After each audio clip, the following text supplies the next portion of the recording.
Ako po si Miss Winnie at ito ang ating kwento. Hoy! Ang tamad-tamad mo! Hindi ka prinsesa para hindi ka kumilos, leche ka! Yan ang sinasabi ko sa anak ko eh. Dahil ang kagaya mo walang kwenta. Kumikilos naman po ako, Ma. Hindi lang po talaga ako makakilos ngayon. Masama po kasi ang pakiramdam ko eh. Wala akong pakialam. Ang gusto ko kapag sinabi ko dapat sundin mo. Hindi ka prinsesa para pagsilbihan namin. Bakit? Magkakapera ba ako sa'yo? Pasensya na po talaga, Ma. Kung kaya ko lamang po baka kanina pa ako kumilos.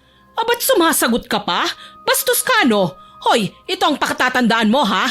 Wala rito ang anak ko, kaya kung ano ang gusto kong iutos sa'yo, susundin mo. Dahil kung hindi… Ano? Ano ang gagawin mo sa anak ko? Sumusobra ka na? Akala mo ba hindi ko alam na pinagmamalupitan mo ang anak ko? Aba, wala kang pakialam doon. Aba, bahay to ng anak ko, kaya ako ang masusunod rito. Kung ayaw mong mabungangaan ang anak mo, pagsabihan mo. Para sabihin ko sa'yo, balaing bungangera, nanay ka kaya dapat alam mo kung hanggang saan ang limitasyon mo bilang magulang. Bakit ka nakikisawsaw sa anak mo? Tulad ng sinabi ko sa'yo, wala ka nang pakialam doon. Makikialam ako hanggang gusto ko dahil alam ko namang pababayaan ng anak mong malandi ang anak ko. Hoy, pakialamera, kung wala kang magawang tama, manahimik ka. Siguro umuwi ka na sa inyo at matulog na lamang. Mga leche kayo, ito ang pakatatandaan nyo ha. Hindi magiging masayang anak mo rito dahil gagawin ko ang lahat para mawala siya sa buhay ng anak ko. Subukan mo lang dahil ako ang makakalaban mo at sisiguraduhin kong pagsisisihan mo ang gagawin mong kilos laban sa anak ko. Hindi ko malilimutan ang tagpong yan sa buhay ko nang minsan nang sirain ng ibang tao ang natitira kong bait at respeto. Lalong-lalo na sa bungangera kong balae na walang ginawa kundi pakialaman at bungangaan ng anak ko. Nung unang kita ko pa lamang sa kanya, agad ko siyang nakitaan ng hindi magandang pag-uugali. Balae, ngayong kasal na sila, anong maibibigay mo para makapagsimula na silang mag-asawa? Kasi hindi naman pwedeng kami lang ang magbibigay sa kanila. Ako? Siyempre may ibibigay din ako para sa kanila. Kayo ba? Siyempre, may ibibigay din ako sa kanila. Sigurado akong matutuwa sila ron. Tsaka gusto ko kasama ko sila sa bahay para naman naaasikaso ko ang anak ko. Sana nga, pero mas maganda yata kung hindi ka titira sa kanila para naman may peace of mind sila. Tanong ko lang, maaalagaan ba ng anak mong anak ko? Baka mamaya, pabayaan niya lang ang anak ko. Kaya hindi pwedeng ipagkatiwala ko ang anak ko sa iba. Responsable ang anak ko. Kayo ho ba? Maalaga ho bang anak nyo? Mamaya ho saktan niya lang ang anak ko. Tinatanong ba yan? Siyempre, responsable at mabait ang anak ko dahil ako ang nag-alaga sa kanya. Magaling kung ganon, para walang maging problema lalo na't kakakasal pa lang nila. Naiinis ako sa sinabi ng balai kong si Loling. Pakiramdam ko, hindi magiging maganda ang kinabukasan ng anak ko sa poder nila. Excuse me, pupunta lang ako sa mga amiga ko. Kanina pa kasi nila ako hinihintay eh. Sige lang po. Umalis na siya, kaya naman umupo na lang ako habang hinihintay ko ang anak kong si May. Kinakausap kasi siya ng ibang kamag-anak ng kanyang asawa. Nang matapos na siyang makipagkwentuhan, agad siyang lumapit sa akin. Ma, kumain na ho ba kayo? Pasensya na po kung hindi po kagad ako nakalapit sa inyo ha. Marami po kasing lumalapit sa akin eh. Ayos lang anak. Congratulations ulit dahil ang kaisa-isa kong unika iha nagpakasal na. Ang bilis ng panahon ano. Dati hinihili lang kita. Ngayon may asawa ka na. Alam mo ma, kahit naman may asawa na ako, eto pa rin ang anak mong maganda at super bait. Hayaan niyo po pagtanda niyo, aalagaan ko pa rin po kayo. Siya nga pala, anak, gusto ko sanang palagi akong dumalaw sa inyo eh. Gusto ko kasing nasa mabuti kang kalagayan. Tsaka para masiguro ko na rin na hindi ka aalipustahin ng biyenan mo. Salamat ma. Sa tingin ko naman po hindi naman po ako pababayaan ng asawa ko. Ipinakita niyo sa akin noong magnobyo pa lamang po kami. O siya sige, magtitiwala ako pero mag-iingat ka sa biyenan mo. Mukhang hindi mapagkakatiwalaan. Sa tingin ko talagang hindi kayo magkakasundo. Pansin niyo rin ho pala, pero sa tingin ko naman po mabait siya. Baka ganun lang po talaga ang mukha niya.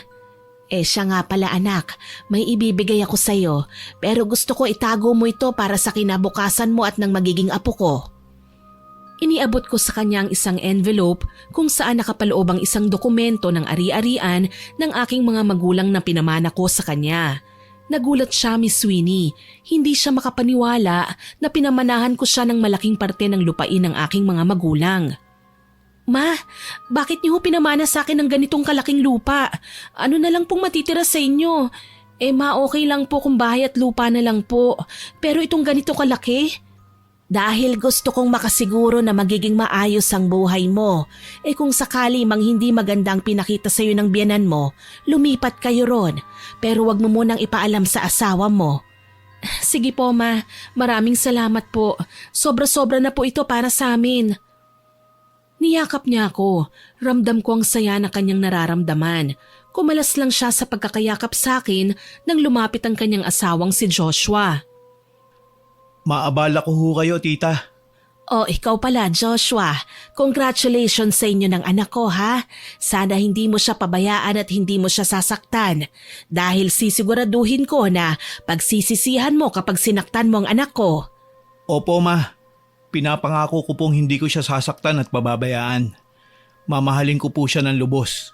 Matagal ko na hong pinatunayan sa anak niya yan. Gusto lang kitang paalalahanan. Dahil nasa poder ng angkan mo ang anak ko, ayokong maging kawawang anak ko dahil hindi kita pinakitaan ng masama noon nung nasa poder kita. Pangako ho, ma. Hindi ko po sasaktan ang mahal kong asawa. Ma, wag ho kayong masyadong OA. Hindi naman ako pababayaan ng asawa ko Tsaka kilala nyo naman po siya Kaya hindi nyo na po kailangan alalahanin pa ang magiging kalagayan ko kasama niya. Gusto ko lang yung sigurado. Ayokong dumating sa punto na masaktan ka. Kilala mo naman ako anak, kung ano ang kaya kong gawin at hindi. Ma, wag po kayong mag-alala. Kilala ko ho si Joshua. Mahal niya po ako. Mahal na mahal. Tama po si May. Mahal ko po siya. Walang kahit sino pa ang pwedeng manakit sa kanya. Kahit na ang nanay ko pa po. Nginitian ko siya nang marinig ko ang kanyang sinabi. Kahit papano, lumuwag ang pakiramdam ko. Niyakap lang nila ako pagkatapos nagpaalam na sila dahil tinatawag na sila ng host sa stage. Nang gabing yon, hindi ko na tinapos pa ang selebrasyon. Nagpaalam na ako dahil kinabukasan may lalakarin pa akong napaka-importante. Nang makarating ako sa bahay, natulog na ako. Kinabukasan naman maaga akong umalis para pumunta sa munisipyo. Bala ko na kasing ipalipat lahat ng ari-arian ko sa aking anak. Hindi niya kasi alam na may iba pa akong ari-arian bukod sa pinamana ko sa kanya. Masaya ako habang pinipirmahan ko ang lahat ng dokumento sa paglilipat. Sana anak, magustuhan mo ang lahat ng regalo ko sa'yo. Masayang sabi ko. Nang matapos na, masaya akong umalis roon. Agad rin akong umuwi para makapagluto ng dadalhin ko sa aking anak. Nang matapos, pumunta na nga ako kagad sa kanila dahil hindi naman kalayuan ang bahay ko mula sa bahay niya. Pagdating ko ron, nagmano kagad ang anak ko. Ganon din ang manugang ko. May dala ko para sa inyo yan. Salamat po, ma. Nag-abala pa ho kayo. Tara po, kumain na ho tayo. Tamang-tama, nandito na rin po ang nanay ko. Andyan ang nanay mo? Opo, dito na po siya titira. Para ho may kasama ang asawa ko kapag nagtrabaho na ako. Hindi ako nakaimik sa sinabi ng manugang ko. Nakaramdam ako ng inis nang marinig kong doon titira ang biyenan ng anak ko. Agad akong sumunod sa kanila papunta sa kusina. Naabutan ko ron ng balai ko na kumakain at nakataas pang paa na animoy kanya. Oh, balae, nandito ka rin pala. Tara, kain. Saktong kakahain pa lang ng pagkain. Sige. Siya nga pala, may dala ko. Ano yan? Ulam? Pahingi naman. Oo, ulam yan. Sige, para sa inyo talaga yan. Nagulat ako nang bigla na lamang niyang hablutin ang iniabot kong ulam sa aking anak. Pagkatapos, binuksan niya ito at walang kaano-ano'y bigla na lamang niyang kinamay ang ulam. Nagulat ang anak ko, maging ako man. Kita kong nahiya ang manugang ko sa ginawa ng kanyang ina. Oh, anong tinutunga nga nyo dyan? Abay, kumain na. Huwag niyong paghintayin ng pagkain, masama yon. Napangiti na lamang ako. Naiilang naman akong kumuha ng pagkain dahil hindi ko kayang makita kung paano kumain ng balai ko. Ma, pwede po bang umayos ho kayo sa pagkain? Masyado ho kayo makalat. Nakakaya ho kay Mama Mara. Hindi, okay lang naman yun kay Balae. Hindi ba Balae? Tsaka wala namang masama kung makalat sa pagkain. Hindi naman kasi maiiwasan yun. Oo nga naman. Ayos lang sa akin. Sige, kumain na tayo. Sinubo ko na lang ang kanin at hindi ko na siya tinignan pa. Pagkatapos naming kumain, lumabas na siya at iniwan ang kanyang pinagkainan. Ligpitin nyo na lang ha, inaantok na ako eh. Joshua, mamaya pahingi ako ng pera ha. Huling sabi niya, tinulungan ko na lang ang anak ko sa pagliligpit habang si Joshua naman nagpaalam na aalis na. Kaya naman tumango ako at pagkatapos, kinausap ko na lamang ang aking anak habang tinutulungan ko siyang magligpit. Siya nga pala anak, kakakasal niyo pa lang hindi ba? Hindi pa nga kayo nakakapag-honeymoon. Ayos lang po ma, mas kailangan po naming maging praktikal kesa gumastos kami ng gumastos. Mabuti pa nga anak. Teka lang, bakit pumayag ang asawa mo na dito tumira ang biyenan mo samantalang may sarili naman siyang bahay? Nakiusap po siya sa akin kaya pumayag ho ako eh. Tsaka nakakahiya naman po kung hindi ako papayag. Hindi kasi magandang tingnan anak. Mamaya konting away nyo lang mag-asawa, makikisawsaw siya. Ayokong dumating sa punto na mawalan ka ng respeto sa mas nakatatanda sa'yo. Hayaan nyo na ho. Sige na po ma, umupo na po muna kayo dyan at ako maghuhugas na muna ng pinggan. Hindi na, anak mauna na ako ha. Paano, maiwan na muna kita ha? Kung may kailangan ka pumunta ka lang sa bahay. Sige po ma, mag-iingat po kayo. Tumango ako Miss Winnie. Yumakap siya sa akin bago ko lumabas ng kanyang bahay. Bago ko tuluyang umalis, muli akong bumaling sa kinaroroonan ng anak ko at punong-puno ako ng pag-aalala dahil kasama niya ang kanyang biyenan sa iisang bubong. Pag-uwi ko sa bahay, wala na akong ginawa kundi ang magbasa na lang ng paborito kong pocketbook na sinulat ni Martha Cecilia. Sa maghapon, yun lang ang ginagawa ko bilang libangan.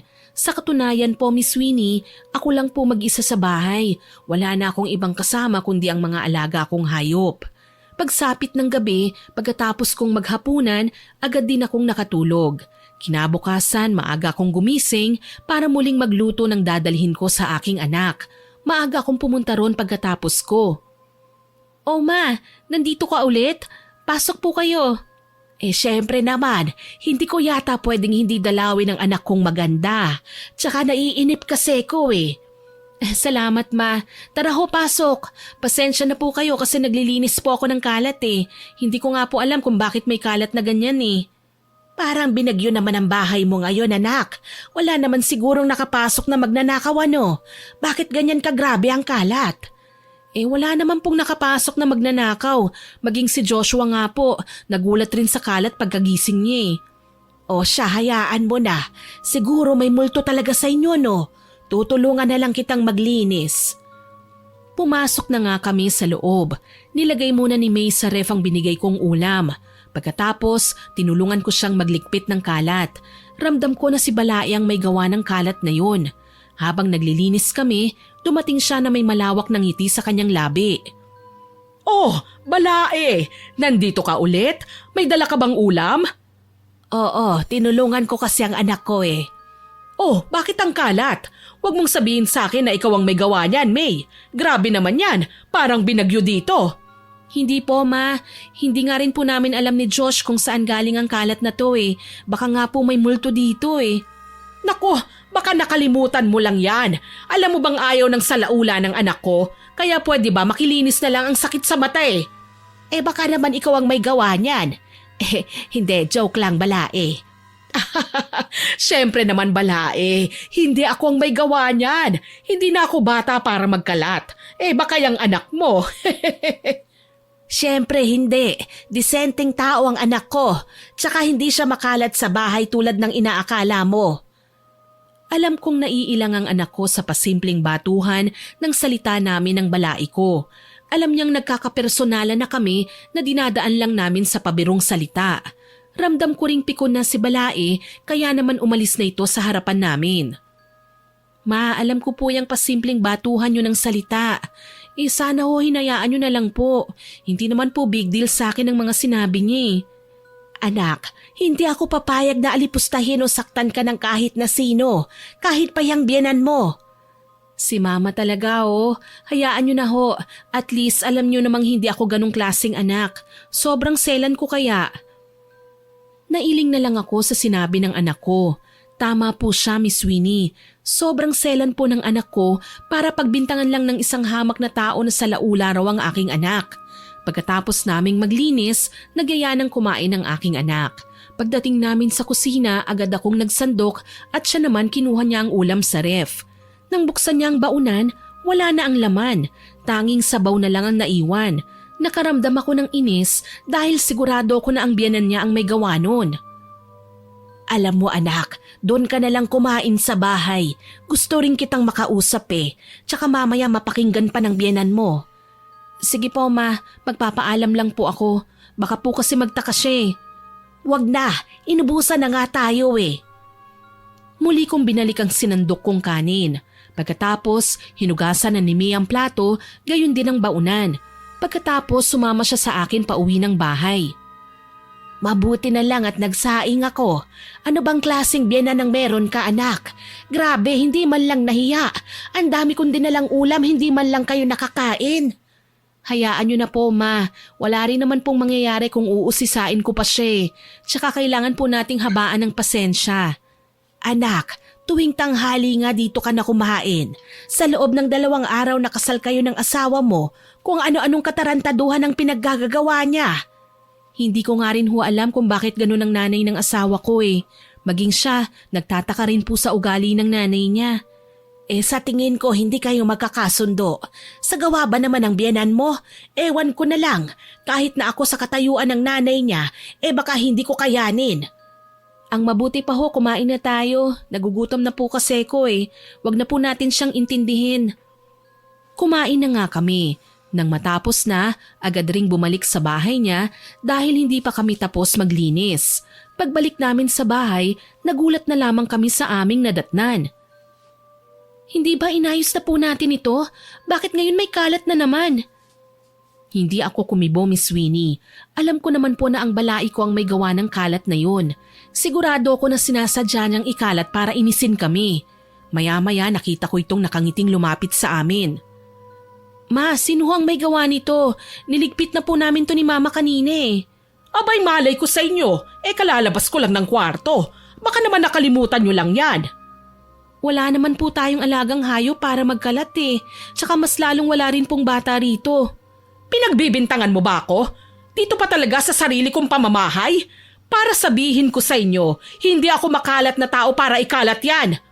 Pamamahay po namin ni Joshua ito, hindi po ito sa inyo. Tsaka wala naman pong ibang gagawa nito kundi kayo eh. Anak ko ang nagpundar nito kaya pagmamay-ari ko rin ito. Kaya kung anong gusto kong gawin, gagawin ko.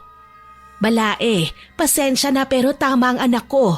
Mukhang sinasadya mo yatang magkalat para maglinis kami ng maglinis. Hay, ewan ko sa inyo. Bahala nga kayo dyan, mga leche. Nakakasira kayo ng araw. Padabog siyang umalis sa harap namin. Alam kong siya lang ang gagawa ng bagay na yun. Ayaw niya lang talagang aminin dahil alam niyang magagalit ang kanyang anak. At pansin ko rin po ang pagpipigil nang inilabas na ng anak ko ang kanyang inis. Siya naman talagang may gawa nito, ayaw pang aminin. Ay naku, parang bata kong umasta. Hayaan mo na, wala ka namang magagawa kundi ang magligpit ulit eh. Kapag may kalat ulit, hayaan mo na. Huwag mo nang linisin para siyang gumawa. Hapon na nang matapos kaming maglinis. Sobrang pagod ng anak ko dahil ayaw nito ng kahit anong kalat. Anak, mauna na ako ha. Alam mo naman na may trabaho din ako. Tsaka kailangan ko ring makapagpahinga. Medyo napagod ako. Sige po ma, salamat po. Kung wala po kayo, siguradong hindi pa rin po ako natatapos hanggang ngayon. O sige na, mauna na ako ha. Magpahinga ka na rin, alam kong pagod ka. Kahit pagod ako, hindi ko na pinahalata pa. Pag uwi ko, naligo na lang ako pagkatapos natulog. Lumipas ang araw, linggo at buwan, nagiging malala ang pag-uugali ng balai ko. Nang minsang magpunta ko ron, bago pa man ako tumuloy sa loob, dinig ko na ang malakas na boses ng balai ko. Nakaramdam ako ng inis nang malamang binubungangaan niya ang aking anak. Peste ka? Bakit ganito ang nangyari sa damit ko? Ang tanga-tanga mo! Alam mo bang galing ito sa kumari ko? Sinunog mo lang? Gusto mo bang sunugin ko yung mukha mo? Ma, alam niyo pong may ginagawa ako eh. Bakit hindi na lang po kayo ang mamalansya ng damit niyo? Sumasagot ka pa ha? Hoy, ano ka ba rito sa bahay? Isang hamak na asawa ka lang. Kahit na magsumbong ka pa sa anak ko, ako pa rin ang papanigan niya dahil ako ang ina't kadugo niya. Sa tingin niyo po ba matutuwa talagang anak niyo sa pinaggagawa ninyo? Wala akong pakialam. Kaya gusto kong tumira dito para bantayan ang lahat ng kilos mo. Dahil alam kong pababayaan mo lang ang anak ko. Kahit po wala kayo rito, hindi ko po pababayaan ang asawa ko. Kayo ho ang nakikitira dito kaya dapat lang na kayo ang makisama. Hoy, bakit akong makikisama sa tulad mong mangmang na walang alam? Nanay ako, kaya alam ko ang makakabuti para sa anak ko. Nanay nga ho kayo, pero hindi niyo po alam kung ano ang tama at mali. Tinitiis lang ho kayo ng anak niyo dahil nangungulit kayo. Pero ang totoo niyan, ayaw niya raw po kayong kasama dahil ganyan kayo. Ah, ganun pala ha? Heto, tikman mo ang sinasabi mo. Nagulat ako nang marinig ko kung paano sampalin ng malakas ang anak ko. Napakuyom na lang ang palad ko sa tindi ng galit na nararamdaman ko. Bigla kong binuksan ang pinto. Nakita kong hawak niya ang buhok ng anak ko. Binitiwan niya lamang nang maramdaman niya ang presensya ko. Oy, balae, ikaw pala. Kanina ka pa ba rito? Halika, pumasok ka. Oo, kanina pa. At alam ko kung ano ang ginagawa mo at pinagsasabi sa anak ko. Eh di wow, kasi naman yung anak mo ang tanga-tanga. Kung hindi niya sana sinunog ang damit ko, hindi sana sa kanya mangyayari yan. Bakit ba pinanganak mong dakilang mga tanga ang anak mo ha? Hindi na ako sumagot. Hindi ko napigilan ang sarili ko nang hablutin ko ang buhok niya. Gigil at halos matanggal ang anit niya sa tindi ng pagkakasabunot ko. Hayop ka! Anong karapatan mong saktan ng anak ko, ha? Hindi ko pinadadapo ang kamay ko o maski pamalo sa katawan o mukha ng anak ko. Tapos ikaw sasaktan mo lang siya? Aray! Bitiwan mo nga ako! Hindi kita titigilan hanggat hindi nawawala ang galit ko sa'yo. Sumusobra ka na. Hindi mangmang ang anak ko. Baka ikaw, palibhasa walang nagmamahal sa'yo ng totoo dahil masama ang ugali mo. Hindi ko siya tinigilan, Miss Winnie. Lahat ng galit ko sa kanya inilabas ko. Hanggang sa gumanti na rin siya. Pero hindi niya kaya ang lakas ko dahil mataba siya. Kahit na sinasabi ng iba na mas talo pa ng mataba ang payat. Sinasabi ko na nga ba plastic kayong mag-ina. Kaya alam ko na sa una pa lang ang mga ugali nyo pang squatter. Baka ikaw ang plastic, hindi kami. Tsaka hindi kami ugaling squatter. Mas matino pa nga ang mga taga-squatter kesa sayo. Tinulak ko siya, binato ng mga gamit na nadadampot ko roon. Pagkatapos sinampal ko siya, agad naman siyang gumanti hanggang sa magpalitan kami ng masasakit na palad na dumadapo sa bawat pisngi namin. Natigil lang kami nang dumating ang asawa ng anak ko. Anong nangyari dito? Ma? Anak, tamang-tama ang dating mo sa wakas. Pinagtutulungan nila ako Sabi ko naman kasi sa'yo yung babaeng pinakasalan mo, daig pang demonyo. Totoo ba, Han? Hindi, mahal. Hayaan mong ipaliwanag ko sa iyong lahat. Wag na anak, lahat ng sasabihin yan puro kasinungalingan lang. Sigurado kung gagawa na naman sila ng alibay tungkol sa akin. Bakit? Natatakot ka? Ayaw mo bang malaman ng anak mo ang mga pinaggagawa mo? Ma, pwedeng sandali lang. Gusto kong pakinggan ng asawa ko. Agad namang pinaliwanag ni May ang lahat ng nangyari. Ang balai ko naman, agad niyang pinabulaanan ng lahat ng sinabi ng aking anak. Huwag kang maniniwala sa kanya. Sa akin ka dapat maniwala dahil ako ang nanay mo. Sinungaling ang babaeng yan. Sinungaling silang mag-ina. Ma, ilang beses ko na ho kayong kinausap tungkol dyan. Akala ko po ba maliwanag na po sa inyo? Ba't naniniwala ka nga sa babaeng yan? Wala silang ebidensya. Dapat ako ang kampihan mo dahil ako ang nanay mo. Iho, pasensya na kung napatulan ko ang nanay mo. Hindi ko kasi gusto ang tabas ng bunganga niya Bilang ina at biyenan mo, gusto ko sanang ihiwalay mo ang anak ko dahil kung hindi kukunin ko siya sa'yo. Pasensya na po kayo sa ginawa ng mama ko. Hindi ko po kasi alam na ganito pala ang trato niya sa inyo. Ako na ho ang humihingi ng pasensya. Tumango na lamang ako kahit papano nauunawaan ko ang aking manugang. Ano? Sila talaga ang kakampihan mo? Napaka-unfair mo naman, anak. Asawa mo lang yan. Ako ang kadugo mo at nagluwal sa'yo. Ma, kayo po ang nagkamali. Sana naman matuto kayong humingi ng tawad. Hindi po ba kayo nahihiya sa mga pinaggagawa ninyo? Hindi ako hihingi ng tawad sa mga hampas lupang yan. Ang gusto ko, paglabas ko wala na sila rito. Pati na yung mangmang mong asawa. Hindi pwede, ma. Bahay namin to ni May. Kayo po ang walang karapatan dito. Kung gusto nyo, umuwi na lang kayo nang sa ganun hindi na ho kayo mainis pa sa asawa ko. Tsaka wag nyo hong tatawaging mga asawa ko sa harap ko. Baka makalimutan kong nanay ko kayo. Nakita kong natahimik ang impakta kong balae. Hindi siya makapaniwala na kaya siyang paalisin ng kanyang anak. Pinagtatabuyan mo na ako? Abay, napakawalang konsensya mong anak. Namanipula ka na ba nila? Anak, kahit ngayon lang maniwala ka sa akin. Nakita mo namang pinagtutulungan nila ako, hindi ba? Hindi naman po sa ganun, ma. Ang akin lang ho, kung gusto nyo talagang tumira rito kasama ako, makisama kayo sa asawa ko. Tsaka wala pong nagmamanipula sa akin. Sadyang kilala ko lang ho talaga kayo. Baka nakakalimutan mo ako ang nagluwal, nagpalaki at nagpaaral sa'yo. Itatak mo dyan sa kokote mo. Ang asawa na papalitan, ang ina hindi kailanman. Hindi ko naman po nakakalimutan yun. Ang akin lang, gusto ko hong maging maayos kayo ng asawa ko. Ano ho bang ayaw nyo sa kanya?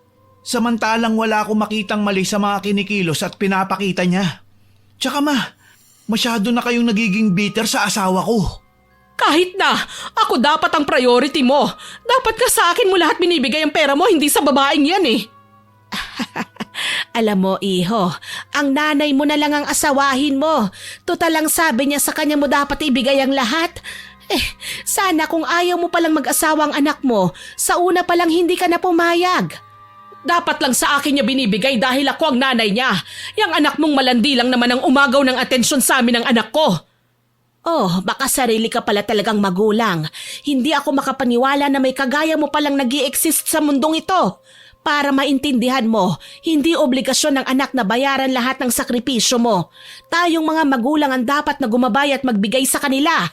Hindi ka naman siguro lumpo para hindi magtrabaho, hindi ba? Tsaka may iba ka pang anak. Bakit hindi ka doon mamirwisyo? Hoy! Magkaiba tayo ng pananaw sa buhay.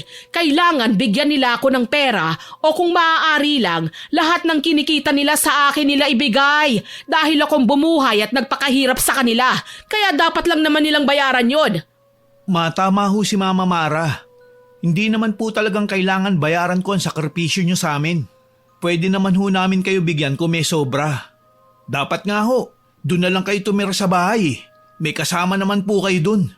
Ayoko! Gusto ko rito dahil marami kang pera. Tsaka masarap ang pagkain dito, hindi katulad doon. Ma, Ayoko nga eh! Bakit ba ang kulit mo? Ako ang masusunod dahil nanay mo ko! kung ayaw nyo ho, makisama kayo ng maayos sa asawa ko. Ayoko na pong maulit to ha. Kung hindi, iuuwi ko po kayo sa bahay. Okay! Napailing na lang ako sa sinabi niya. Hindi man lang humingi ng paumanhin sa amin mag-ina ang bungangera kong balae. Sabihin ko man o hindi, mukha talaga siyang pera. Hindi na nga ako nagpaalam, basta ko na lamang hinila ang anak ko paalis ng bahay na yon. Habang naglalakad kami, kinausap ko siya ng masinsinan. Ma, bakit niyo ho ako sinama? Baka po kung anong isipin ng asawa ko eh. Hayaan mo munang makapag-usap silang mag-ina. Dapat kausapin ng maayos ng asawa mo ang nanay niya. Hindi ako makapaniwalang may ganun kang biyanan. Maging ako man ho nagulat rin, ma. Hindi rin ho ako makapaniwalang ganun palang ugali niya. Grabe, pera lang ho pala talagang habol niya sa asawa ko. Alam mo kung hindi lang dahil sa'yo at sa asawa mo, ipatitikim ko sa kanya ang ganti ng inabuso niya. Ma, nakikiusap ho ako. Kung ano man po ang balak nyo, pakiusap wag nyo na pong ituloy. Tsaka matagal nyo na pong tinalikuran ng masamang gawain yan, hindi ba? Pero kapag sumobra na siya, pasensyahan tayong dalawa. Hindi ako magdadalawang isip na parusahan siya. Ma, nakikiusap po ako. Nginitian ko lang siya. Pagdating namin sa bahay, pinakain ko na siya. Hinintay namin ang asawa niya hanggang sa maggabi. Mukhang hindi siya darating. Baka nahihiya po siya sa inyo. Hintayin mo lang anak. Baka nga nahihiya sa akin. Nagtatampo na ako, ma. Bago-bago pa lang po naming mag-asawa, ganito kagad ang nangyayari. Kasama sa buhay yan, anak. Pero ang hindi maganda, mismong biyanan mo pa ang nagpapasimuno ng gulo. Ewan ko nga po doon, ma. Siguro nga ho, pera lang ng asawa kong habol niya. Hayaan mo na. Basta ang importante, kayong dalawa ng asawa mo. Ayusin nyo, hindi magandang masira ang kasal nyo. Habang nag-uusap kami, narinig namin ang boses ng asawa niya na tumatawag, kaya agad niya itong pinagbuksan. Magandang gabi po, ma. Magandang gabi rin. Ma, ako na po ang humihingi ng dispensa sa lahat ng ginawa ng nanay ko.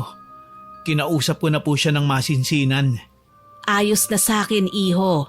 Pero ayoko nang maulit ito, maliwanag ba? Ayoko lang nasaktan ng nanay mo ang anak ko. Opo, ma.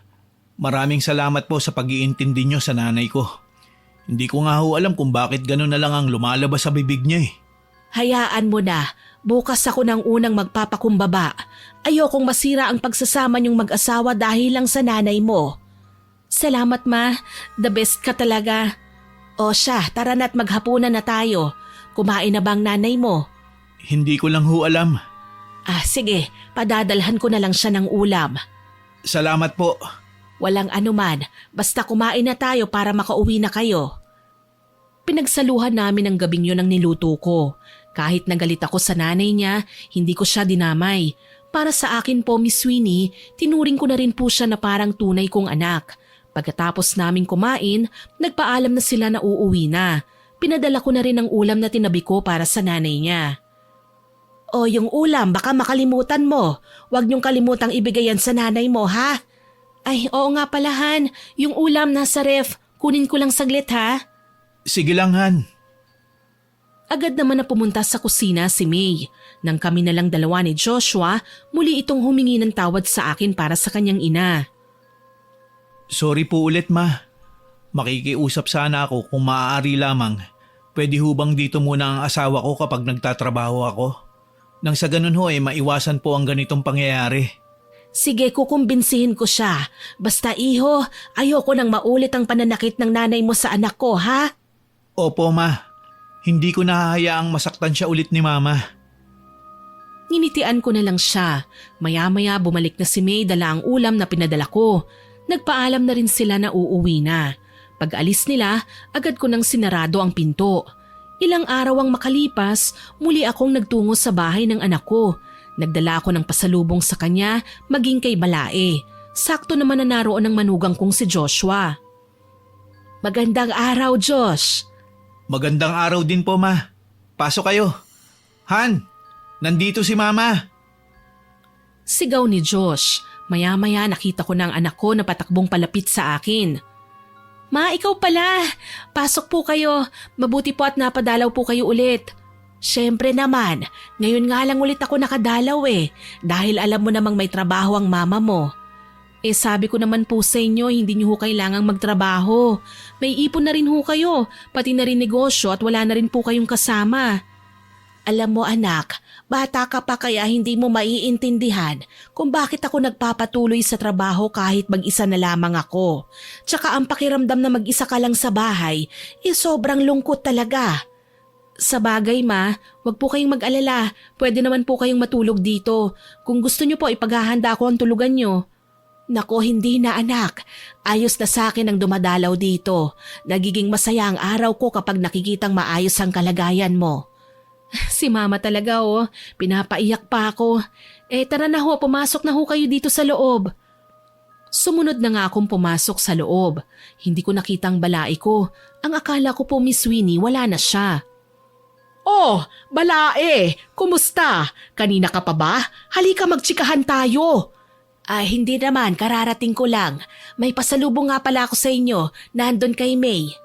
Naku, salamat Balae ha? Siya nga pala, kumain ka na ba? May, bakit hindi mo ipaghanda ng merienda si Balae?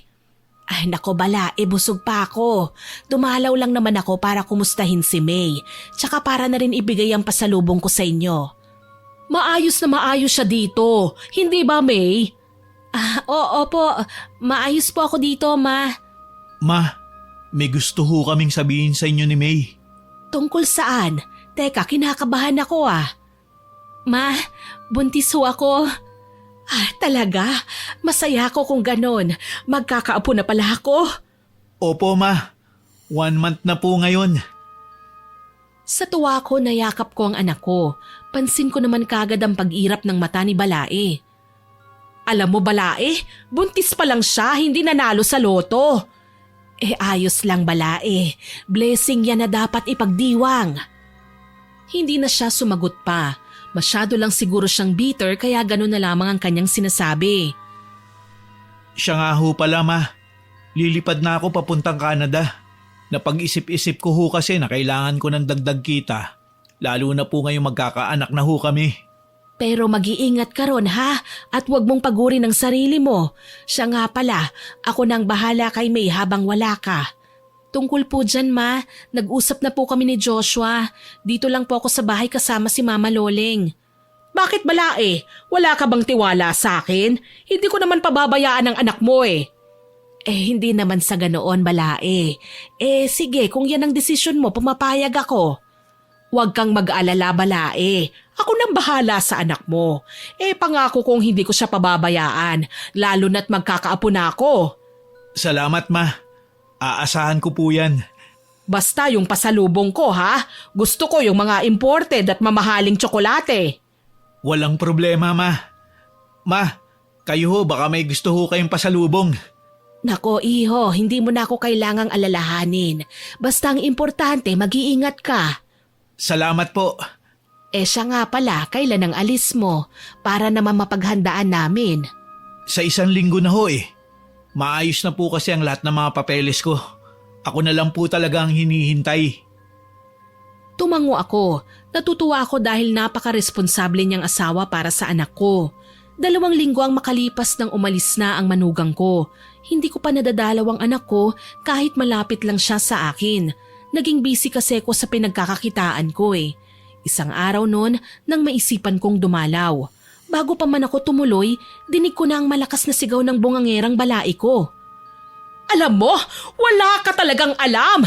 Kung nakikita lang sana ng anak ko ang pinaggagawa mo, siguradong maiintindihan niya ang ikinagagalit ko. Ma, maselan ho ang pagbubuntis ko Hindi po ako pwedeng mapagod dahil pwedeng malaglag ang anak ko. Ang OA mo ha? Kaya simple lang ng gawain na to, hindi mo magawa. Aba, sumusobra ka na sa kaartehan. Ang dami ng artista kaya wag ka nang dumagdag pa. Hindi po ako nag-iinarte, Ma. Iniingatan ko lang po ang magiging anak namin ni Joshua. Sana po maintindihan niyo naman po yun. So, sinong gagawa niyan, Aber? Ano, gusto mo ako?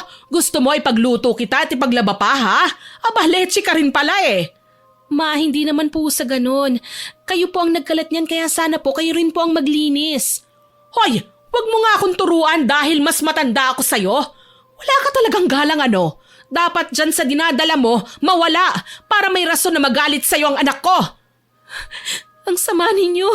Kaya ang laki ng galit ng asawa ko sa inyo Hindi ko maatim ang masasakit na salita ng bungangera kong Balae sa anak ko. Sa oras na yon, kailangan kong magtimpi para walang gawing masama sa aking anak ang impakta na yon. Tumawag na lang ako para maantala ang kanilang pagtatalo. Dinig ko pang sinaway ni Balaeng anak ko na wag umiyak. Sino yan? Balae, ako ito. Agad naman niyang binuksan ang pinto. Lumapit naman siya sa akin na may pagpapanggap na inosenteng ngiti sa kanyang labi. Oh, Balae, kanina ka pa ba riyan? Hindi naman, kararating ko lang. Anong ginagawa mo rito? Dinadalaw ang anak ko. Naku, masama ang pakiramdam ng anak mo Hindi ko nga alam kung bakit. Ganun ba? Sige, pupuntahan ko muna siya. May ibibigay kasi ko Sige. Tara, pumasok ka, Balae. Pinapasok niya nga ako, Miss Winnie. Pinaupo niya kagad ako sa upuan at pinaghanda ng merienda. Balae, magmerienda ka muna. Pupuntahan ko lang sa kwarto ang anak mo, ha? Tumango na lang ako. Hindi ko ginalaw ang binigay niyang pagkain.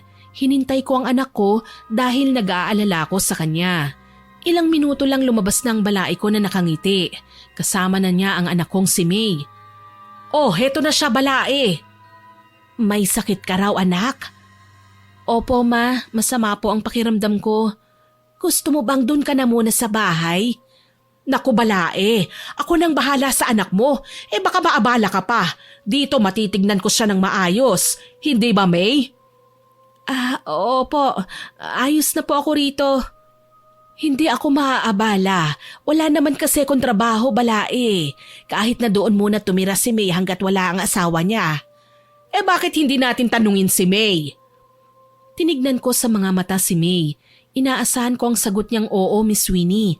Pero mali po pala ako. Ayos lang po ako dito, ma. Huwag niyo po akong alalahanin. O sige, pero bukas, pumunta ka sa bahay ha. May ibibigay ako sa'yo para sa anak mo yun. Sige po, ma. Ay, teka lang balae. Pero alam mong hindi pwedeng maglakad ang buntis. Lalo na't masela ng kanyang lagay. Siguro ibigay mo na lang sa kanyang ibibigay mo. Kaysa papuntahin mo pa siya sa bahay mo. Hindi naman malayo ang bahay. Tsaka bahay lang naman ang pagitan, kaya hindi siya mapapagod. Inis na sagot ko. Alam kong ayaw niyang paalisin ng bahay ang anak ko. Hindi na siya sumagot pa. Nagpaalam na nga ako na uuwi na dahil hindi na ako makapagtimpi pa. Kinabukasan hinintay ko si May sa bahay. Kinabahan pa ako nung una dahil akala ko hindi siya pupunta. Dinig ko ang pagtawag niya sa labas kaya nagmadali akong pumunta sa pinto para pagbuksan siya. May, akala ko hindi ka na darating. Halika, pumasok ka. Agad siyang pumasok. Hinila ko siya papunta sa kusina para makakain. Kumain ka muna. Nagluto ako ng paborito mo. Agad namang kumuha ng pagkain ng anak ko. Awa ang nararamdaman ko nang makitang gutom na gutom pala siya. Sabihin mo nga sa akin, May, pinapakain ka ba ng biyenan mo? Bakit parang nangangayayat ka? Opo, ma. Siguro ho dala ng pagbubuntis ko, kaya ho siguro pumayat ako. Huwag ka nang magkaila pa sa akin, May. Kahit hindi mo sabihin, alam ko.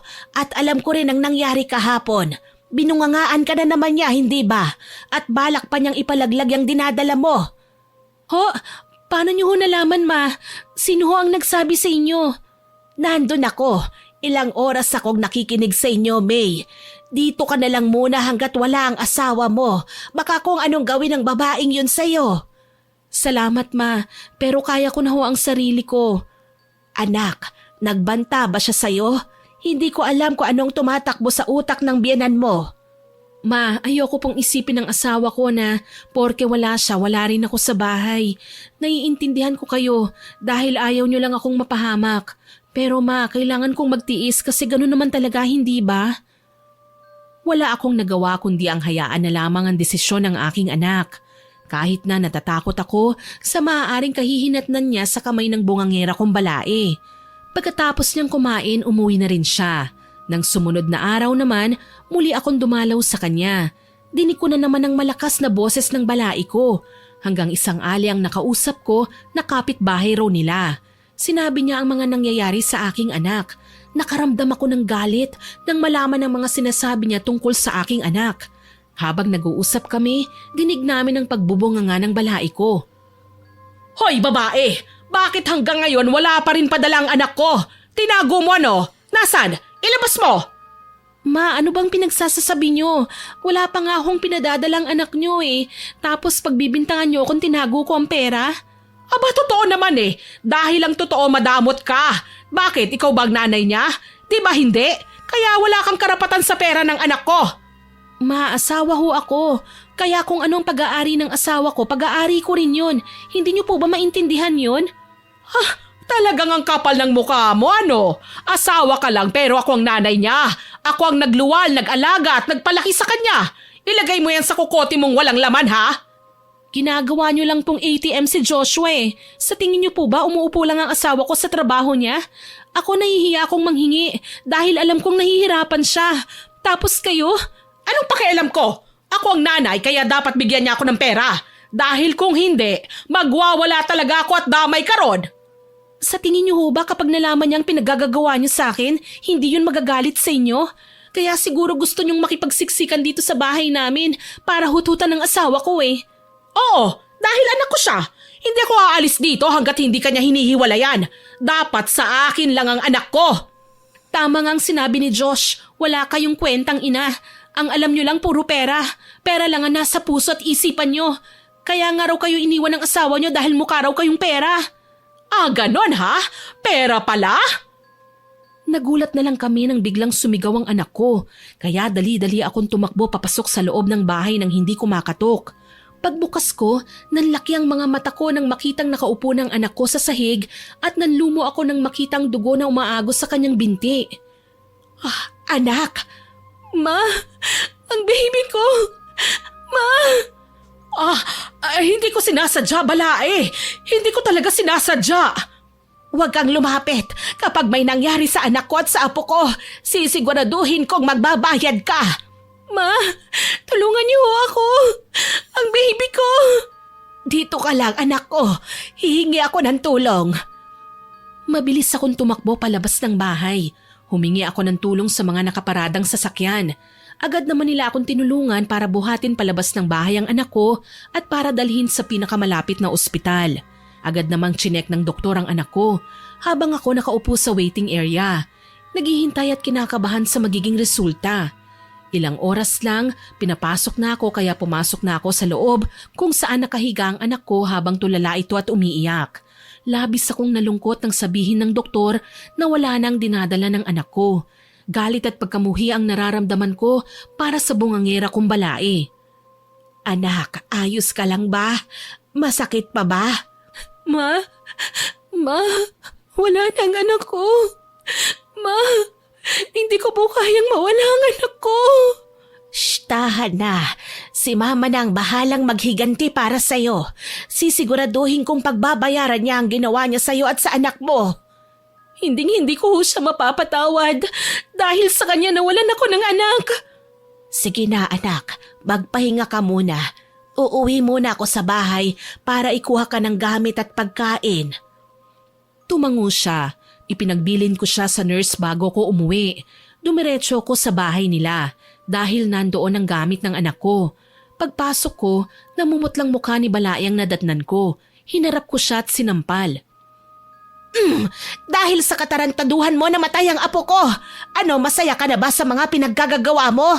Hindi ko kasalanan yon. Kasalanan ng anak mo yon kaya namatay ang apo ko. Grabe ka talaga. Talagang ayaw mong aminin sa sarili mo na ikaw ang pumatay sa sarili mong apo. Tignan natin kung hanggang saan kakayanin ng konsensya mo ang lahat ng pinaggagawa mo. Hindi ako natatakot. Tsaka anong pakialam ko kung mamatay ang anak niya?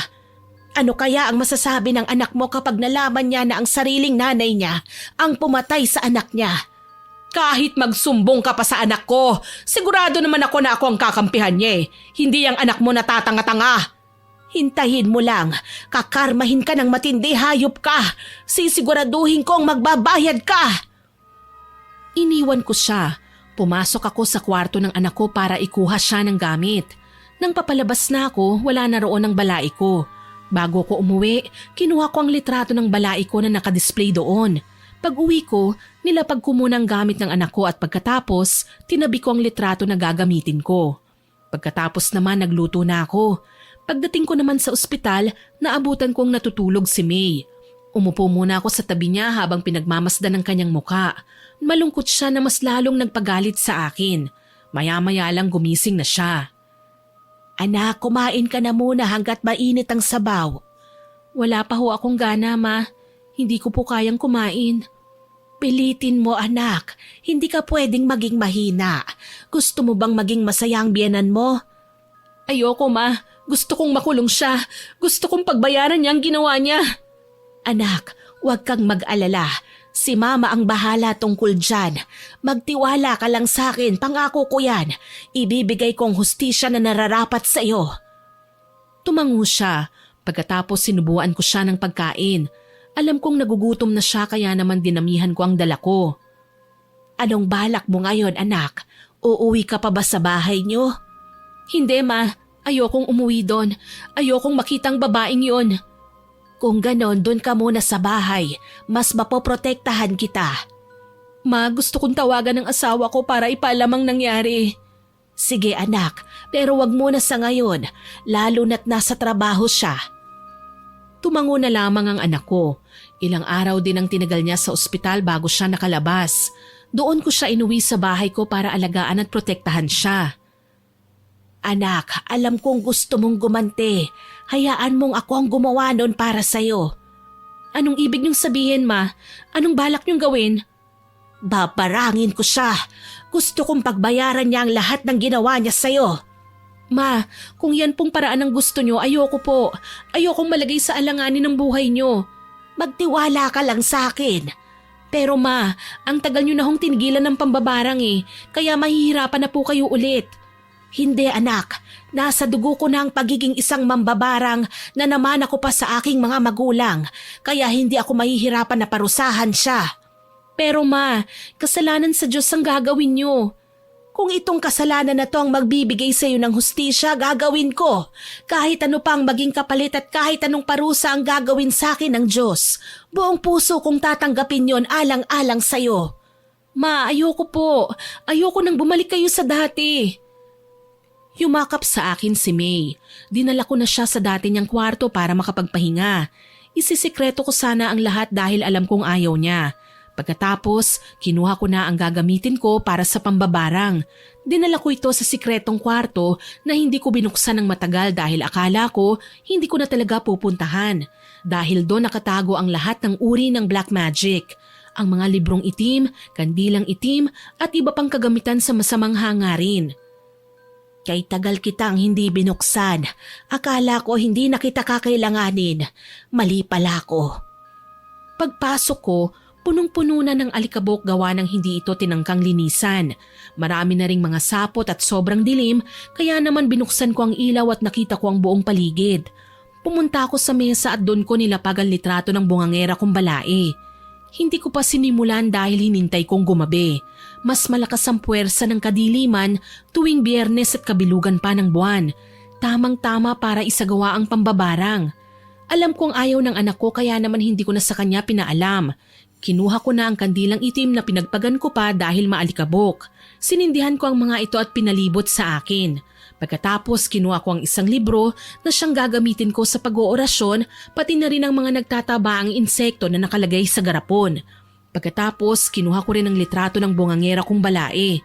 At bago ang lahat, pinatay ko na ang ilaw kaya naman ang tanging liwanag ko na lamang nagmumula sa liwanag ng itim na kandila.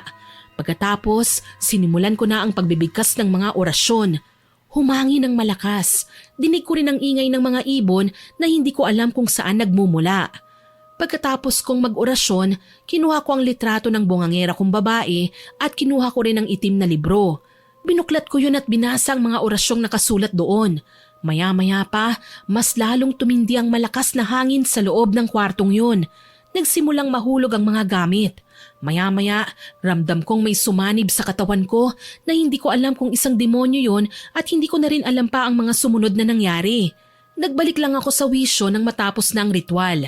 Nasa garapon na ang litrato ng balai ko na may iba't ibang uri ng insekto.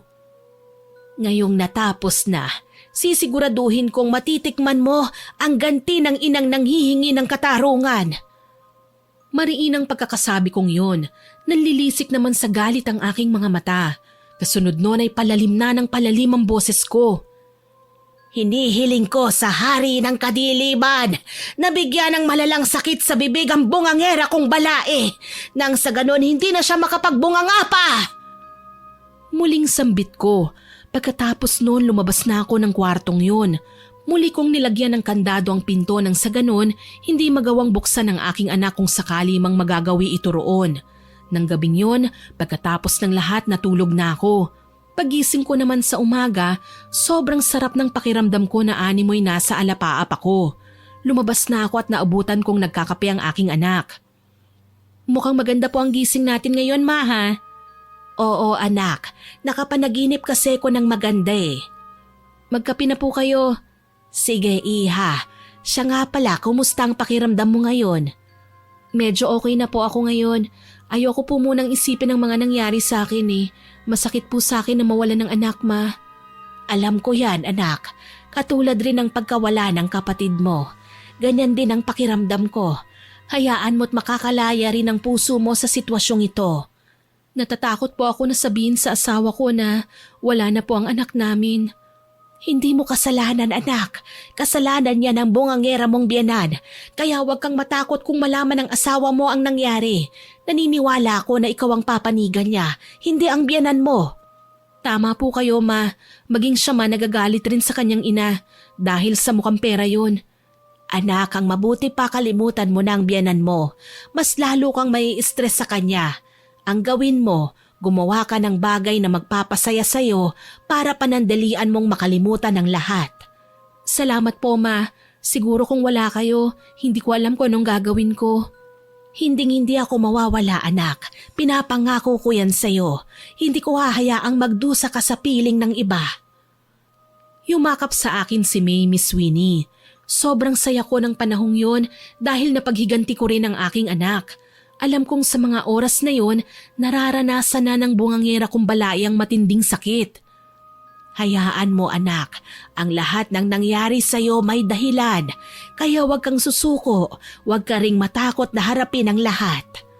Opo, ma, sayang lang po't nawala ang anak ko. Sigurado kung masaya na siya ngayon, anak, kaya huwag mo siyang alalahanin. Tumango siya, pagkatapos niyang magkape nagpaalam na siya. Mamimili raw siya ng mga gamit niya rito sa bahay. Sigurado ka bang kaya mo na? Hindi ka pa-gaanong pwedeng magkikilos. Medyo kaya ko na po, ma. Para pantanggal inip din po. Gusto mo bang samahan kita? Wag na ho, ma. Sandali lang naman po ako eh. O sige, mag-iingat ka, ha? Opo, ma. Umalis na nga siya. Kaya naman nagluto at naglinis na lamang ako ng bahay. Pagkatapos, muli akong nagtungo sa abandonadong kwarto para tignan ang isinagawa kong pambabarang. Kita kong mas lalong tumaba ang mga insekto. Napangisi ako dahil alam kong unti-unti nang pinapatay ng mga insekto ang katawan ng bungangera kong balae. Mabilis naman akong lumabas nang marinig ang pagbukas ng pinto ng bahay. Kaya naman dali-dali kong nilakang pintuan ng kwartong yon at nagmamadaling pumunta sa kusina. Kumusta ang pamamasyal mo? Nag-grocery po ako, hindi po ako namasyal. Ganon na rin yun, anak. Siya nga pala, kumain na tayo, nagluto ako. Mamaya na ho siguro, ma. Medyo busog pa po kasi ako sa kape. Siya nga po pala, ma.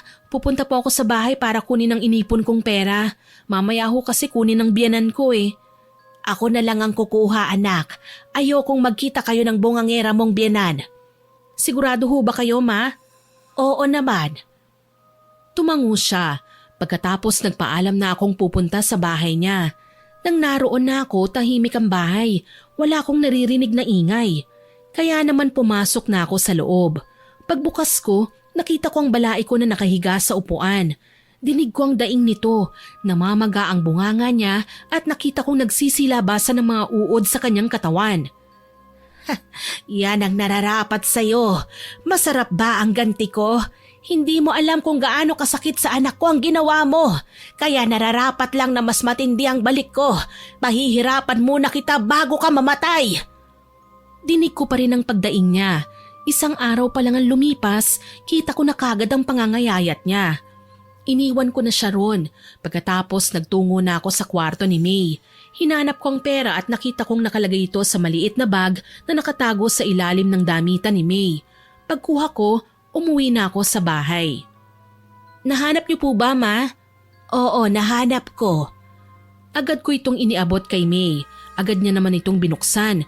Naginhawahan naman siya nang makitang kumpleto pa rin ang pera. Akala ko ho babawasan eh. Inipon ko ho kasi ito para sa anak ko. Hindi niya mahahanap yan dahil pinakatago mo naman, hindi ba? Siyempre naman, ma. Kilala ko po ang biyanan ko. Mukhang pera ho kasi yun eh. Mabuti at pinalaki kita na matalino. Hindi ko nga akalain na magkakaroon ka ng biyanang walang yae. Siguro ho dahil ho sa tatay ni Joshua, kaya ganun na lang ang pag-uugali niya. Hayaan mo na lang siya. Ang mabuti pa wag mo nang babanggitin ang pangalan niya. Habang nag-uusap kami, biglang tumunog ang cellphone ng anak ko. Kabado at nagdadalawang isip siya kung sasagutin niya. Tumatawag si Joshua. Sagutin mo. Natatakot po ako, ma. Huwag kang matakot. Ang mabuti pa wag mo munang sabihin sa kanya ang lahat. Pag uwi niya na lang doon mo na ipaalam ang lahat. Tumango siya. Nakailang ring bago sagutin ni May ang kanyang cellphone. Ako naman tahimik lang na nakikinig sa kanilang usapan. O mahal, bakit ngayon mo lang nasagot? Busy ka ba? Hindi mahal. Mahina lang ang signal dito. Ganun ba? Kumusta ka na? Si baby kumusta na rin? Medyo malaki na ba ang tiyan mo? Si mama pala, kamusta na rin? Okay ba ang pakikitungo niya sa'yo? Teka lang mahal. Sunod-sunod naman yata ang tanong mo. Sorry mahal, namimiss lang kasi kita eh. Ganun ba mahal? Ayos lang, wag mo na kaming problemahin. Sige mahal, sa susunod na linggo pala uuwi ako. May free day off kami ng 1 buwan. Ganun ba? Sige, hihintayin kita. Mahal, may ipapakiusap sana ako sa'yo. Huwag mo sanang sabihin kay mama. Sige, huwag kang mag-alala. Hindi malalaman ni mama. Nang makaramdam ako ng pagkainip, hinayaan ko na lang silang makapag-usap ng mag-asawa. Nagtungo na lang ako sa kusina para maghanda ng memeryendahin namin. Mga ilang oras din bago natapos ang kanilang pag-uusap. Mukhang masaya ang asawa mo ha? Opo ma, umaasa po siya sa wala. Natatakot po akong ipagtapat sa kanya kapag umuwi siya. Ano pong gagawin ko ma? Huwag kang matakot. Malalaman at malalaman rin niya. Tandaan mo wala kang kasalanan, kaya wala kang dapat ikatakot. Ayoko pong masaktan siya ma. Wala na tayong magagawa. Kailangan niyang tanggapin ang lahat. Hindi madali pero kailangan. Tumango si May. Alam kong binabagabag siya ng kanyang nararamdaman. Upang makapag-isip siya ng maayos, nagpunta muna ako sa aking kwarto. Pagsapit naman ng gabi katatapos naming maghapunan, agad siyang natulog. Hinayaan ko na lang. Nang masiguro kong himbing na ang tulog ni May, muli akong nagtungo sa abandonadong kwarto. Sisiguraduhin kong mamamatay ka sa susunod na linggo. Pero sa ngayon, hahayaan muna kitang magdusa. Sabi ko, pagkatapos lumabas na rin ako. 1 linggo ang lumipas, mas lalong lumala ang kalagayan ng bungangera kong balae. Hindi na ito makagalaw na animoy isang patay. Isang araw noon, habang ako'y may ginagawa nang dumating ang anak ko na lumuluha. Oh, anong nangyari sa'yo? Ma, magtapat nga ho kayo sa akin. Ano yun, anak? Ma, umuwi ako sa bahay. Nakita ko ang biyanan ko na nakahiga sa sofa habang walang malay. Ang daming insekto na lumalabas sa katawan niya. Ma, alam kong kayo lang ang gagawa nun. Bakit ma? Bakit kailangan niyong gawin yun? Kasalanan sa Diyos yun, ma. Anak, ginawa ko ang lahat ng ito para sa'yo. Kaya huwag kang magalit sa akin. So tama nga ako. Binarang mo siya, ma. Hindi po ba nag-usap na tayo tungkol dyan? Akala ko po ba tinalikuran niyo ng masamang gawain na yan? Anak, sana intindihin mo ko. Yan lang ang hustisya na maibibigay ko sa'yo para sa anak mo na apo ko. Ma, kasalanan sa Diyos ang ginawa mo. Diyos lang ang pwedeng magparusa sa lahat ng nagkasala sa atin. Anak, naiintindihan ako ng Diyos sa ginawa ko. Alam niyang nagbago na ako. Ginawa ko lang yon para sa'yo. Ma, hindi niyo man lang pinaalam sa akin kung papayag ba ako o hindi. Ma, nanay pa rin po yun ang asawa ko. Alam ko, pero anak mo ang nawala. Kaya dapat lang sa kanya ang mga ginawa ko. Ma, ako na ho ang nakikiusap sa inyo bilang anak niyo. Tanggalin niyo na po ang barang na ginawa niya sa biyanan ko. Natahimik ako sa pakiusap niya. Alam kong tama siya at may punto siya. Kaya naman wala akong nagawa kundi ang sumang-ayon na lamang. Sige, kung yan ang gusto mo. Patawarin mo ko kung naging padalos-dalos ako. Sorry din ma kung nagtaas po ako ng boses. Hindi ko lang po kasi akalain na magagawa niyo yun eh. Ma, uuwi po muna ako. Sige, wala namang problema. Naiintindihan ko po kayo, pero sana naiintindihan niyo rin ako. Ayoko po na mas lalong lumala ang lahat. Mabuti talaga ang puso mo, anak. Swerte ko dahil may anak ako na kagaya mo na nakakaintindi at nag-iisip ng tama. Salamat po. Sana po tanggalin niyo na, ma. Kahit na hindi po siya magbago, okay lang po. Ang importante, maipakita ko sa kanya na mabuti akong manugang para sa anak niya. Napangiti na lamang ako, Miss Winnie. Pagkatapos, hinatid ko na siya sa bahay nila. Nandun pa rin ang biyanan niya. Parang lantang gulay na animoy patay na. Nakakaawa po siya, ma. Kahit na siya po ang dahilan ng pagkawala ng anak namin ni Joshua. Hayaan mo't gagaling siya. Pero sana wag ka na niyang saktan. Kung hindi lang dahil sa'yo at sa asawa mo, hindi ako papayag na tanggalin ang ginawa ko. Ma, ano po kaya kung dalhin na lang natin siya sa ospital para magamot po ang mga napinsala sa kanya? Hindi na anak, ako na mismo ang gagamot sa kanya. Paano? Maiwan muna kita. Uuwi na po ba kayo? Oo, ngayon din ay tatanggalin ko na ang barang. Masayang tumango si May. Umuwi na nga ako, Miss Winnie. Pag uwi ko, dumiretso kagad ako sa abandonadong kwarto. Doon tinanggal ko ang lahat ng barang na ginawa ko. Panginoon, sana'y mapatawad niyo ko sa lahat ng maling nagawa ko. Nagsisisi na ho ako sa muli kong paggamit ng masamang gawaing ito. Sabi ko sa aking sarili. Pagkatapos kong alisin ang lahat, kumuha ko ng sako at nilagay ang lahat ng gamit sa pambabarang at pangungulam. Pagkatapos, isa-isa kong sinunog ang lahat ng yun. Nang masunog na ang lahat, agad na rin akong pumasok. Kinabukasan maaga akong nagising. Nagluto ako para dalhan ng pagkain ng aking anak. Pagdating ko roon, nadatnan kong inaasikaso niya ang kanyang biyanan. O anak, heto kumain ka na muna. Salamat ma. Huwag kang mag-alala, gagaling na rin siya. Kung ganun ho, tinanggal niyo na ho ang barang? Oo anak, sinunog ko na rin ang lahat ng masamang gamit na yon. Salamat po ma. O sige na, kumain ka na. Ako na ang bahala sa biyanan mo. Salamat po ma. Tumayo na ang anak ko. Wala nang mga insektong lumalabas sa katawan ng bungangera kong balae. May kinuha ko sa dala kong bag. Isang maliit na bote yon na may lamang halamang gamot na ginawang langis. Ipinahid ko ito sa kanyang mga sugat at pati na rin sa bibig niya na namamaga. Ma, ano po ang pinapahid niyo sa kanya? Huwag kang mag-alala anak. Makakatulong ito para maghilom ang mga sugat. Kailan po kaya siya gigising? Gigising din siya anak. Kung hindi man ngayon, pwedeng sa susunod na araw. Tumango si May. Ilang oras din ang tinagal ko bago ko umuwi. Isang linggo ang makalipas, araw ng uwi ng manugang ko. Hindi ako pumunta ron dahil gusto kong magbanding silang mag-asawa. Abala ko sa pagluluto ng araw na yon nang biglang may sunod-sunod na katok sa pintuan akong narinig. Agad kong iniwan ang niluluto ko. Pagkatapos binuksan ko yon. Mano po? Oh, ikaw pala, Josh. Kumusta ka na? Halika, pumasok ka. Salamat po ma. Ang totoo po kaya nandito ko. Hihingi po ako ng sorry sa lahat ng ginawa ni mama. Hindi ko po akalain na kaya niya pong gawin yun sa mag-ina ko. Sinabi na ba sa'yo ng anak ko? Opo ma, patawarin niyo ako kung naging pabayang asawa ko. Hindi iho, wala kang kasalanan. Ang kasalanan ng ina mo'y kasalanan niya lang. Salamat po ma, dahil napakabuti niyo pa rin po sa akin kahit na sobrang sama ng ginawa ng mama ko sa anak ninyo. Marunong akong umintindi iho. Siya nga pala, kumusta ang mama mo? Magaling na ba siya? Opo ma. Gising na rin po siya.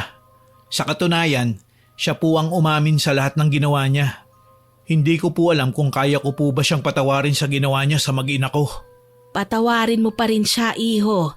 Kahit ano pang gawin mo, nanay mo siya. Sana magbago na nga lang siya. Sana nga ma. Halika, umuwi ka na dahil sasama ko. Sa katunayan niya, nagluto ako ng ulam. Sige po ma. Saglit ko siyang iniwan sa sala. Kinuha ko ang ulam at pagkatapos agad din akong bumalik. Niyaya ko siya papunta sa kanila. Pagdating namin doon, nakaupo ang nanay niya. Ma, mabuti po at pumunta na rin kayo. Sinundo ko siya, Han. Dahan-dahan akong lumapit sa balai ko na noon ay umaagos ang luha sa kanyang mga mata. Labis na pagkaawa ang nararamdaman ko ng sandaling yun. Balae, sana patawarin mo ko. Sobrang nagsisisi ako sa lahat ng maling nagawa ko. Dahil sa sobrang inggit ko sa manugang ko, naging sobrang sama ako. Lahat naman tayo sa huli ang pagsisisi. Malaki ang kasalanan ko sa anak at manugang ko. Mali ako dahil hindi mo ako pinakitaan ng hindi magandang pag-uugali ang anak ko. Kaya dapat lang ang nangyari sa akin. Ang importante, Balae, nagsisisi ka. Lahat naman ng tao pwedeng magbago. Nasa iyo lang talaga kung gusto o ayaw mo. Salamat, Balae. Napakabuti mong ina sa anak mo. Yan ang hindi ko naibigay sa mga anak ko kaya alam kong malaki ang galit nila sa akin. Mahaba pa ang panahon para makabawi ka sa mga anak mo. Hindi pa huli ang lahat para dyan. Tama ka. Sobrang nagsisisi ako dahil nawala ang apo ko ng dahil sa akin. Habang buhay kong dadalhin ito sa konsensya ko. Kalimutan na natin ang hidwaan, Balae. Magsimula tayo ng magandang samahan bilang isang pamilya para na rin sa mga anak natin. Salamat, Balae. Niyakap ko siya. Sa araw na yon naging maayos kaming magbalae. Araw-araw nagpupunta ako sa kanila para magdala ng ulam at kung ano-ano pa. At kung minsan naman sila naman ang pumupunta. Nakita ko na rin ang pagbabago ng balai ko. Ipinapakita na niya ang pagmamahal para sa kanyang mga anak, lalo na kay Joshua na manugang ko. Maraming salamat, Balae. Alam kong nagkasala ako sa iyo. Hayaan mo't babawi ako sa mga bata. Sana mapatawad ako ng Diyos sa mga nagawa ko lalo na sa apo ko. May awa ang Diyos para sa ating lahat. Basta ang importante muli tayong bumalik sa Kanya. Salamat, Balae. Kung hindi dahil sa iyo at sa anak mo, hindi ko magagawang magbago ngayon. Sa mga panahong puro pera lang ang nasa isip ko, akala ko magiging masaya ako. Hindi naman pala. Maraming nasisilaw at gumagawa ng masama para sa pera.